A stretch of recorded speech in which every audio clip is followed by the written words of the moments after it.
PNCO namin, sir, sa Barcelona. Intel. Paano ko yung Intel Opo. kasing tamad mo? Tapos, sir, yung classmate niya, sir, sa high school, yung dalawa, sir, na civilian, pinakita na rin niya yung picture doon, sir, sa dalawa.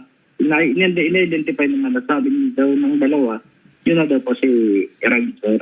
Sino pong dalawa? Yung classmate, sir, ng Intel PNCO namin, sir, na nagngangalan, yung isa, sir, pangalan Super. Yan ang mahirap sa inyo, sir. Puro kanilang umaasa sa Intel. Paano? Hindi naman lahat ng sa pagkakataon, ang Intel ay naging 100% accurate.